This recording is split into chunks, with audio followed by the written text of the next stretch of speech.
The courage that it takes as a performer and an artist to stand up for who you know you are, to take a chance on yourself,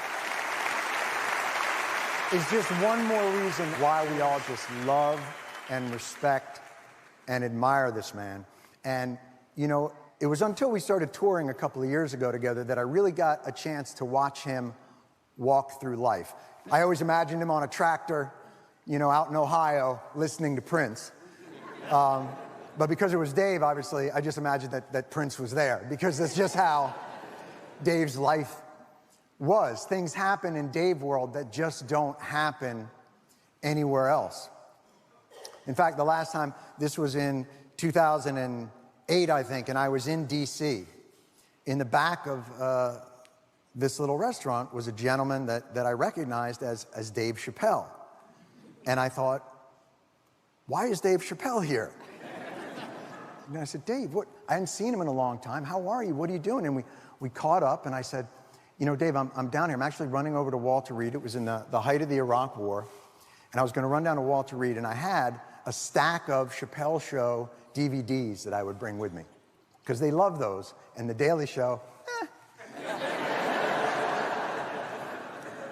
So I have these Chappelle Show DVDs, and I say to Dave, I'm going to head down and I'm going to see these guys, these wounded warriors, and I have your DVDs. What are you doing right now? What do you say? You know, he's a spontaneous guy. Let's go. Let's really blow their minds. And he looks at me, and I'll never forget it. He looks up and he goes, no, I'm good.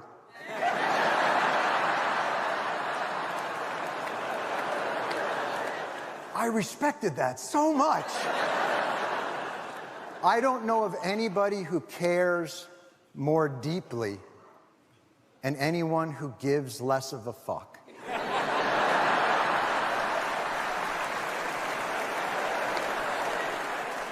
Dave is a touchstone because he's a seeker of knowledge. He's a man that seeks out people and experience and knowledge, and he wants to touch it and feel it and be with it on the ground so that he can then channel that through his art and redirect that back to you as something completely different and new. I can only tell you this, there's only one person that can say, hey man, I need you, and I will be there no matter what, no matter where.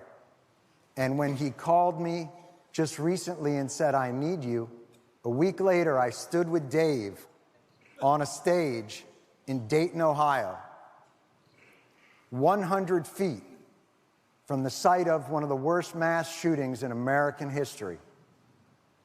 And I watched this man help a city heal a wound born of violence and born of pain. But as we sat and we watched Stevie Wonder sing Masharim, and the crowd going crazy and reclaiming their city, he turned to me on stage and he said, this is their memory now. This is their memory. It all inspires me. I feel like I was just you. If I could go back and talk to myself, I would tell myself what I'm telling you guys. Be nice and don't be scared.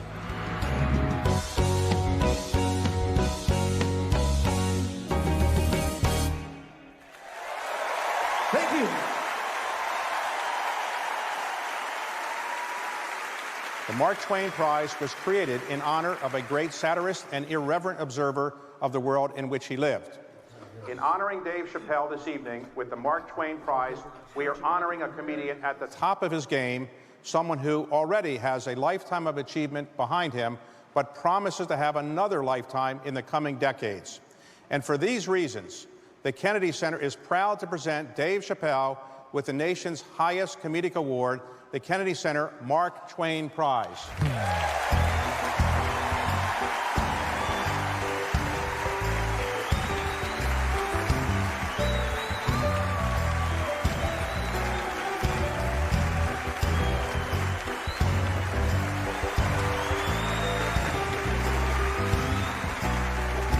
Thank you. Thank you. Thank you.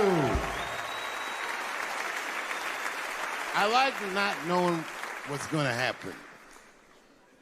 I like making memories. Sometimes I do all this crazy shit around my colleagues just so that they can tell their friends I did it. But rather than talk about myself, just briefly, I want to just talk about my genre. Stand-up comedy is an incredibly American genre.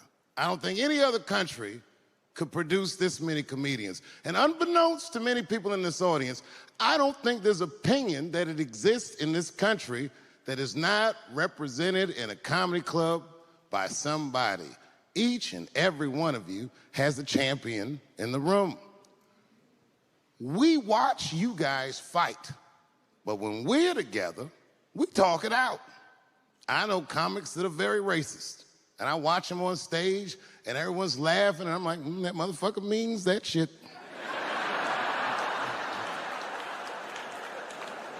Don't get mad at them, don't hate them. We go upstairs and have a beer, and sometimes I even appreciate the artistry that they paint their racist opinions with.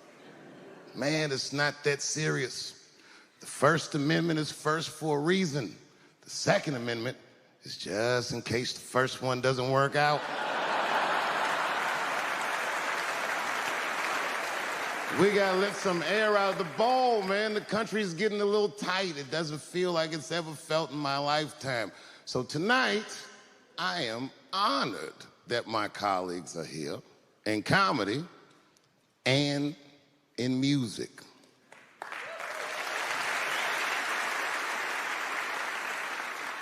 And I want everyone in America right now to look at me. Look at me smoking indoors. I didn't ask anybody, I just did it. What are they gonna do? Kick me out before I get the prize? No, nigga, this is called leverage.